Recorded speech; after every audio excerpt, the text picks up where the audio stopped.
आज मैं आपको मेरी और मेरी पड़ोसन आरती की सच्ची सेक्स कहानी बताने जा रहा हूँ। मेरे घर के पड़ोस में ही आरती का घर है। आरती यूपी से है, लेकिन उसके परिवार को पंजाब में बहुत साल हो गए हैं। आरती के घर में उसके मम्मी पापा है।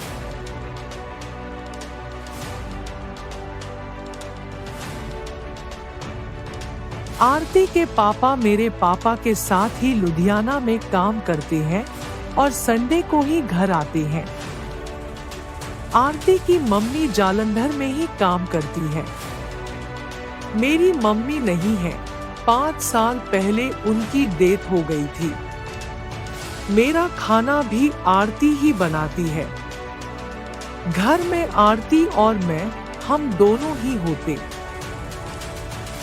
एक दिन आरती और मैं स्कूल से घर आए थे। मैं अपने घर की छत पर था। आरती अपने घर में बाथरूम में नहा रही थी। छत से अनायास ही मेरी नजर उसके बाथरूम में बने रोशनदान पर चली गई। उधर से बाथरूम के अंदर का नजारा साफ दिखाई दे रहा था।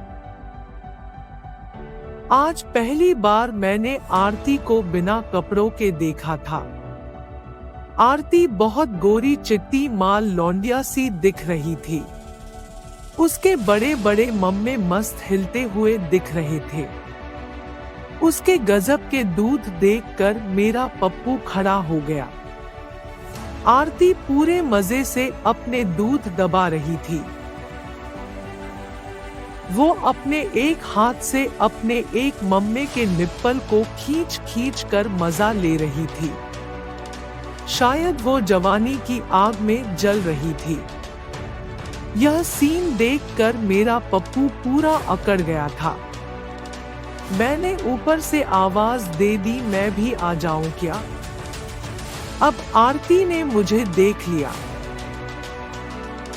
और अपने मम्मों के ऊपर अपने हाथ रखकर बाथरूम के रोशनदान का फ्लैप वाला पर्दा बंद कर दिया। मैं अभी भी उसी तरफ देख रहा था, पर अब कुछ दिखाई नहीं दे रहा था। मगर उस तरफ से आरती को मैं दिखाई दे रहा था। कुछ पल बाद उसने अपने बाथरूम के रोशनदान के फ्लैप को फिर से खींचा और खोल दिया। मैंने देखा कि आरती अभी भी नंगी थी। तभी उसने मुझे आने का इशारा किया। मैंने छत से ही उसके घर में छलांग लगा दी और सीधा बाथरूम में आरती के पास चला गया। आरती हंसने लगी और बोली, कब से देख रहे थे? मैंने उसकी जवानी को खा जाने वाली नजर से देखते हुए कहा, जब से तुम नहा रही थी। आरती इतरा कर अपने दूध हिलाती हुई बोली, अच्छा तो बताओ मैं कैसी लग रही हूँ? मैंने कहा, सुपर हॉट बॉम्ब। आरती बोली, तू अब इस बॉम्ब। आरती इतना बोलकर मेरे सीने से चिपक गई और मुझको किस करने लगी। उसका एक हाथ मेरे लंड पर आ गया था। आरती लंड मसलती हुई बोली, अब अपने इस छोटू सरदार को भी आजाद कर दो राजा। मैंने अपने कपड़े उतार दिए। अब हम दोनों एक दूसरे को किस करने लगे। आरती का हाथ मेरे पप्पू पर चलने लगा। मैं भी आरती की देसी चिड़िया को सहलाने लगा। आरती अब नीचे बैठकर मेरे पप्पू को चूसने लगी। मुझे बहुत मजा आ रहा था। फिर मैंने आरती की चिड़िया चाटी। बाथरूम हमारी कामुक आवाजों से गूंज उठा था। कुछ देर बाद उसने कहा, अब पेल दो। मैं आरती को पेलने की कोशिश करने लगा। वो कुंवारी थी तो बाथरूम में उसे पेलने में दिक्कत आ रही थी। पप्पू चिड़िया में जा ही नहीं पा रहा था। आरती घोड़ी बनी हुई थी, वो भी पप्पू लेने की कोशिश कर रही थी। एक तो जोश ज्यादा था और दोनों ही अनाड़ी थे। आरती बोली, चलो मेरे रूम में चलते हैं राजा। हम दोनों बिना कपड़ों के ही बाथरूम से निकलकर ऊपर बने आरती के रूम में आ गए। मैंने पूछा, तुम अपनी मम्मी के साथ यहीं पर सोती हो? आरती बोली, नहीं, मम्मी नीचे अपने बेडरूम में ही सोती है, यहाँ मैं ही सोती हूँ, और अब से तुम भी यही मेरे साथ हर रात सो सकते हो। इतना बोलते हुए आरती बेड पर टांग उठाकर लेट गई और बोली, राजा अब देर ना करो, जल्दी से मेरी चिड़िया की प्यास बुझा दो। मैं आरती की चिड़िया को चाटने लगा। वह इसकी आवाज निकाल रही थी और मेरे पप्पू से खेल रही थी। आरती से कुछ देर बाद रहा न गया और वो मुझे धक्का देकर मेरे ऊपर 69 में चढ़ गई। उसकी चिड़िया मेरे मुंह के पास आ गई और मेरा पप्पू आरती के मुंह के अंदर था। 10 मिनट तक पप्पू चिड़िया की पेलने का खेल करने के बाद आरती झड़ गई। अब मैं उसको सीधा लिटाकर पेलने लगा। उसकी देसी चिड़िया से खून निकलने लगा और वो बेहद तड़प रही थी, मगर जवानी की आग ने सारा दर्द खत्म कर दिया था। उस दिन हम दोनों ने 3 बार पेलने की। आरती को पेलने के बाद मैं अपने घर आ गया। कुछ समय बाद आरती की मम्मी भी घर आ गई थी। फिर रात को खाना खाकर मैं फिर से अपने घर आ गया था। पर खाना खाते समय आरती मुझसे नहीं मिली। शायद उसे बुखार चढ़ गया था। मैंने भी आंटी से आरती के बारे में नहीं पूछा। पहले भी आरती शाम के खाना पर कभी कभी ही मिलती थी, पर मुझको लग रहा था कि आरती पेलने के बाद जरूर मिलने आएगी, पर वो नहीं आई। मेरे घर आते ही आरती की कॉल आ गई। आरती बोली, खाना खाने में इतना टाइम लगा दिया, मैं कब से ऊपर वेट कर रही हूँ, जल्दी से आ जाओ। मैंने बोला, आंटी अभी सोई नहीं है, वो काम कर रही है। आरती बोली, हाँ तो क्या हुआ, मम्मी अब ऊपर नहीं आएंगी? अगर आ भी गई तो मैं देख लूंगी, बस तुम मेरे पास आ जाओ, मेरे से और इंतजार नहीं हो रहा है। मैं भी जल्दी से आरती के बेडरूम में आ गया। हम दोनों ने अपना कार्यक्रम आरंभ कर दिया। अब हम हर दिन और रात एक साथ रहने लगे थे। आरती के लैपटॉप पर हम दोनों सन्नी लियोनी की ब्लू फिल्म लगाकर देखते और उसके जैसे हर पोज में पेलने का मजा करते। एक दिन मैंने बैक मारने वाली ब्लू फिल्म चलाई। मैंने कहा, मेरा मन ऐसे करने का है। आरती बोली, तो आ जाओ राजा, आज पीछे से भी करके अपने मन की पूरी कर लो। मैंने कहा, दर्द होगा तुमको? वो बोली, कोई बात नहीं, मजा भी तो आएगा। मैं हर दर्द के लिए राजी हूँ, तुम बस पेलो। आज पहली बार मैं आरती की बैक मारने लगा। पहले झटके से ही आरती दर्द से दहल गई, लेकिन फिर वो जोश में आ गई। वो बोली, एक झटके में पूरा अंदर पेल दो राजा, एक बार ही दर्द होगा, फिर धीरे धीरे पेलना। मैंने वैसा ही किया। अब हम दोनों 7वें आसमान पर थे। हमें अब किसी बात का डर नहीं था। कुछ दिन बाद आरती के जिस्म के बदलाव से उसकी मम्मी को हम दोनों पर शक हो गया था। एक रात आंटी ने मुझको देख लिया था, लेकिन तब वो कुछ नहीं बोली थी। मुझे और आरती को नहीं पता था कि उसकी मम्मी ने मुझे देख लिया है। एक रात को बिजली नहीं आ रही थी। आरती की मम्मी भी उसके साथ ऊपर कमरे में आ गई। आरती ने बेडरूम में से कॉल की और बोली अभी कमरे में मत आना, आज मम्मी कमरे में है, मैं कॉल करूंगी तब आना। मैंने ओके बोल दिया। तकरीबन 30 मिनट बाद उसकी कॉल आई। आरती बोली आ जाओ, मम्मी नीचे चली गई है।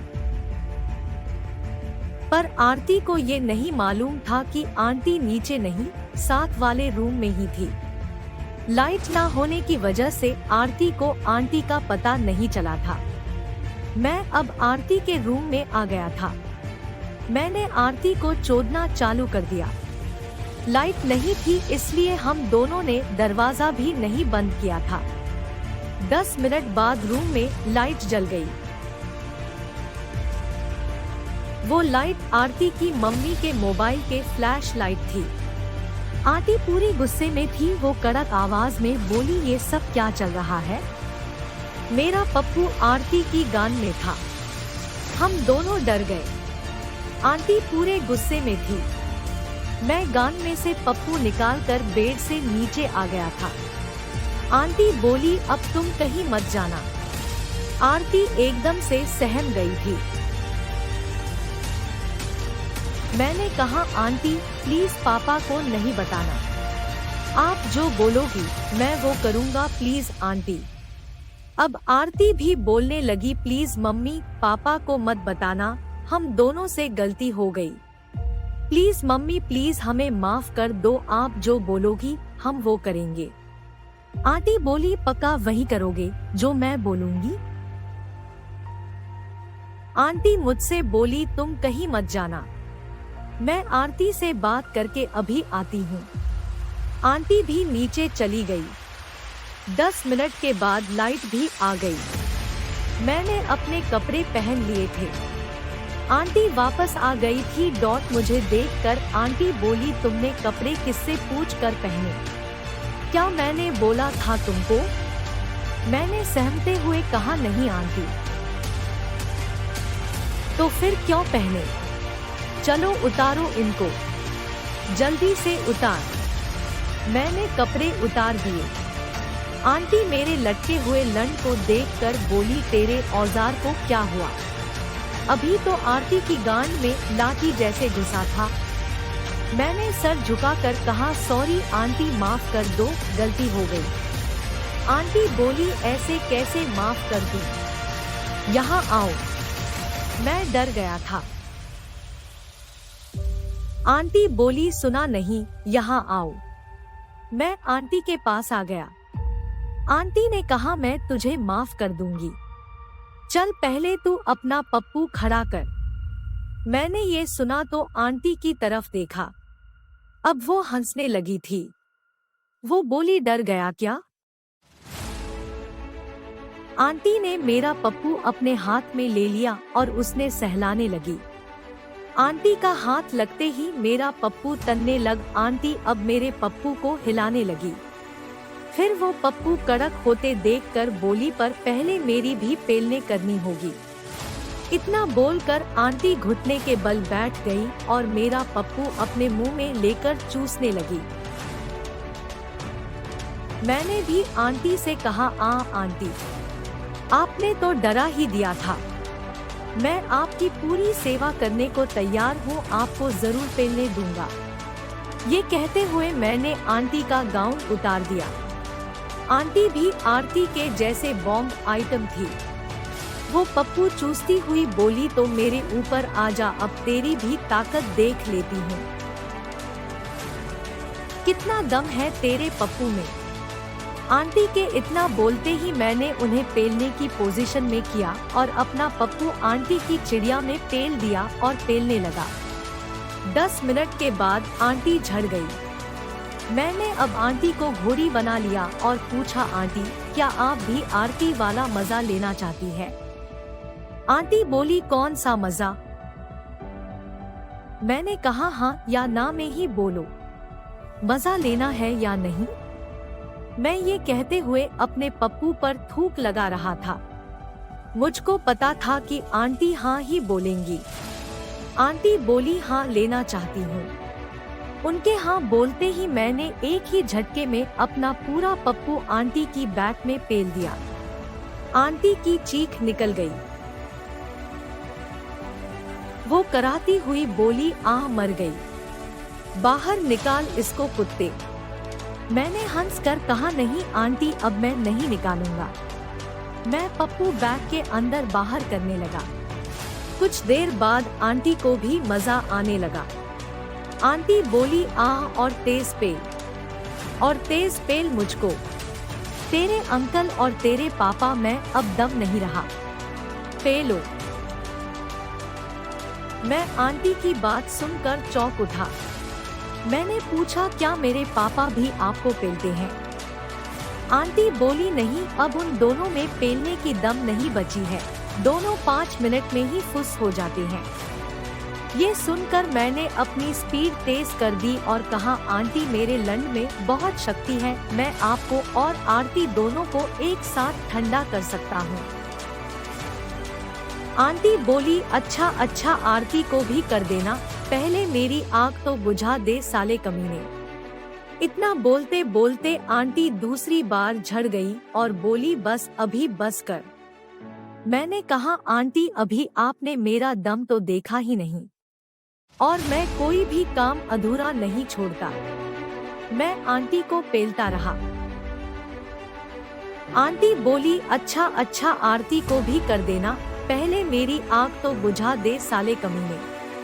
इतना बोलते बोलते आंटी दूसरी बार झड़ गई और बोली बस अभी बस कर। मैंने कहा आंटी अभी आपने मेरा दम तो देखा ही नहीं और मैं कोई भी काम अधूरा नहीं छोड़ता। मैं आंटी को पेलता रहा। आंटी ने झट से पप्पू छेद से निकलवाया और हाथ में पकड़कर अपना मुंह सामने कर दिया। मेरा रस आंटी के मुंह में जा गिरा। फिर आंटी ने मेरा पूरा पप्पू चूस कर साफ कर दिया।